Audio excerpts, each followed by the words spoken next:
दर्शकों नमस्कार। आज मैं आप लोगों के सम्मुख उपस्थित हुआ हूं जन्म कुंडली के प्रथम भाव में मंगल के प्रभाव को लेकर। जन्म कुंडली का प्रथम भाव, जिसे लग्न, केंद्र और त्रिकोण तीन भावों के नाम से जाना जाता है। लग्न हमारा व्यक्तित्व है, शरीर है, चरित्र है। इस भाव में यदि मंगल देव बैठेंगे तो डिपेंड ये भी करता है कि मंगल यहाँ पर किसके साथ बैठा है। मंगल यहाँ पर उच्च राशि में है, नीच राशि में है, मित्र राशि में है या शत्रु राशि में है। लेकिन मैं जो फलादेश कर रहा हूँ, मंगल को केंद्र में रखकर ये फलादेश कर रहा हूँ केवल मंगल के ऊपर। हो सकता है आपकी जन्म कुंडली में मंगल के साथ कोई अन्य ग्रह भी वहाँ पर बैठा हुआ हो तो उसका भी प्रभाव पड़ेगा, लेकिन मैं केवल मंगल को ही केंद्र में मानकर ये फलादेश बताऊंगा। और जो ये मैं फलादेश बताऊंगा ये 90% लोगों में यकीनन और 100% लागू होगा। यदि लग्न में मंगल हो तो जातक के सिर में चोट जीवन में एकाध बार जरूर लगती है। इस बात को गौर कीजिएगा कि यदि आपकी कुंडली में लग्न में मंगल है तो चाहे आपका बाल्यावस्था में, युवावस्था में या वृद्धावस्था में, उम्र के पड़ाव में सिर पर चोट अथवा स्टिच जरूर लगेगी। इस बात को आप ध्यान जरूर रखिएगा। मैंने तो 45-60 साल तक के एज में भी सिर पर चोट और स्टिच लगते हुए देखा है। लग्न में मंगल हो तो जातक के अंदर खून की मात्रा बहुत अधिक होती है, यानी अन्य लोगों की अपेक्षा जातक के शरीर में ब्लड की मात्रा ज्यादा होती है। अब ऐसा क्यों होता है? क्योंकि मंगल हमारे शरीर में रेड ब्लड का कारक ग्रह है। अब मंगल लग्न में बैठेगा और जितना पावरफुल होकर बैठेगा वो उतना शरीर में ब्लड की मात्रा को अधिक करेगा। लग्न में मंगल हो तो जातक ताकतवर होता है। लग्न में मंगल हो तो जातक न तो बहुत ज्यादा दुबला पतला होता है और न ही बहुत ज्यादा मोटा होता है। जीवन उसका मध्यम रहता है। यानी हम यूं कहें कि केवल लग्न में अगर मंगल का प्रभाव हो, अन्य किसी भी ग्रह का लग्न पर प्रभाव ना हो, तो ऐसा व्यक्ति का शरीर का वजन, चाहे स्त्री हो या पुरुष, 60 से ज्यादा नहीं चल पाएगा। लग्न में मंगल हो तो जातक जल्दबाज प्रवृत्ति का होता है, धैर्यहीन होता है। आप कितना ही क्यों ना उसको समझाएं, कितना ही उसे क्यों ना आशा दिलाएं कि थोड़ा सा सब्र रखो, सब्र रखने पर ही कोई काम समय पर होता है, लेकिन वो व्यक्ति मानेगा ही नहीं। उसके अंदर जल्दबाज प्रवृत्ति बचपन से ही चली आती है, क्योंकि लग्न में ही मंगल है।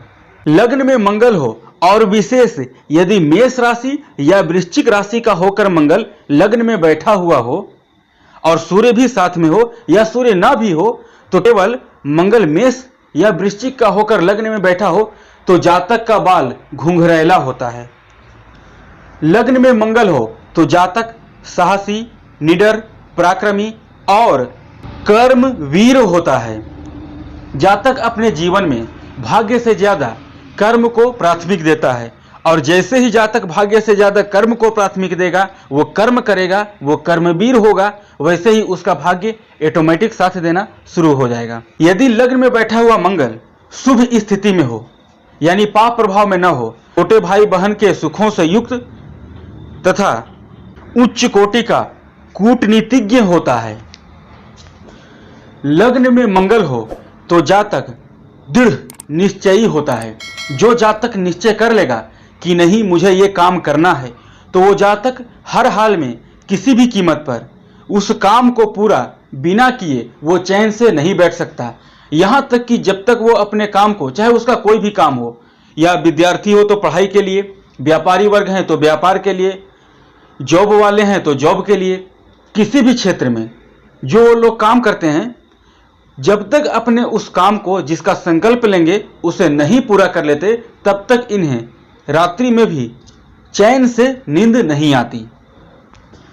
लग्न में मंगल अब किन ग्रहों के साथ बैठा है? यदि चंद्रमा के साथ बैठा है तो लक्ष्मी योग बनेगा, सूर्य के साथ बैठा है तो पराक्रम योग बनेगा, बृहस्पति के साथ बैठा है तो यहाँ पर परिजात योग बनेगा।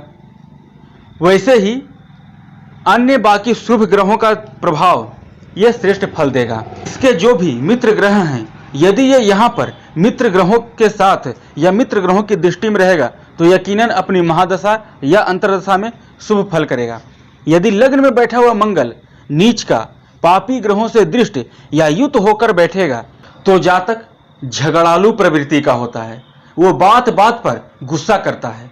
लग्न में मंगल होगा तो जातक क्रोधी तो होगा ही, नेचुरली है, लेकिन जब पापी ग्रहों के साथ दृष्ट या युत होगा, राहु मंगल के साथ अंगारक दोष में होगा, तो ऐसा जातक लड़ाकू प्रवृत्ति का भी हो सकता है। यदि लग्न में मंगल से ज्यादा पावरफुल राहु और केतु अगर उसके साथ युति में हैं और वो बैठे हुए हैं, तब उस स्थिति में जातक किसी भी परेशानी का हल वो अपने बुद्धि विवेक को छोड़ देता है और उसके साथ वो केवल बल के साथ कराना चाहता है। उसके अंदर उग्रता बढ़ जाती है, यहां तक कि वो किसी का बात भी नहीं सुनता, अपने मन का काम करता है, जिद्दी होता है, क्रोधी होता है। अब इसकी दृष्टियों की बात करें तो लग्न में जो मंगल है वो चतुर्थ दृष्टि चतुर्थ भाव पर डालेगा। मंगल भूमि भवन वाहन का कारक ग्रह है, तो जातक के जीवन में एक से अधिक, चाहे मंगल कितना ही निगेटिव होकर लग्न में क्यों न बैठा हुआ हो, मैंने यहां तक देखा है कि नीच का भी मंगल लग्न में हो तो जातक 2 से 3 प्रॉपर्टी का मालिक होता है। हाँ, उसमें एज जातक को जरूर लग जाती है, 45 प्लस एज चल जाता है उसका, लेकिन एक से अधिक उसे भूमि भवन वाहन और विशेष रूप से भवन और भूमि का सुख जरूर मिलेगा। मंगल की सप्तम दृष्टि आ जाएगी सप्तम भाव पर, तो ये पत्नी का भाव है, बिजनेस पार्टनर का भाव है, बिजनेस का है। देखिए, बिजनेस की स्थिति तो अच्छी रहती है यदि मंगल केंद्र त्रिकोण का स्वामी हुआ, लाभ धन का स्वामी हुआ, तो बिजनेस की स्थिति अच्छी रहती है। लेकिन मंगल एक क्रोधी ग्रह है, उग्रता का कारक ग्रह है, ये सप्तम को देखेगा तो जीवन साथी से मन मुटाव करता है, क्योंकि लग्न में मंगल रहेगा तो मंगली कुंडली बन जाएगी और उस स्थिति में जातक के वैवाहिक जीवन में काफी परेशानियां आएंगी। वैवाहिक जीवन में पति पत्नी के बीच केवल क्रोध के कारण उनका वैवाहिक जीवन खराब रहेगा और इसमें कोई अन्य कारण नहीं होती। यदि जातक बिजनेस पार्टनरशिप के साथ करता है तो जातक ज्यादा दिनों तक पार्टनरशिप नहीं संभाल सकता, उसका पार्टनरशिप जल्द टूट जाता है। यदि यहां पर मंगल बुरे भाव का स्वामी होकर प्रभाव दे रहा है सप्तम को, तो वहीं मंगल की अष्टम दृष्टि आयु के भाव पर आएगी।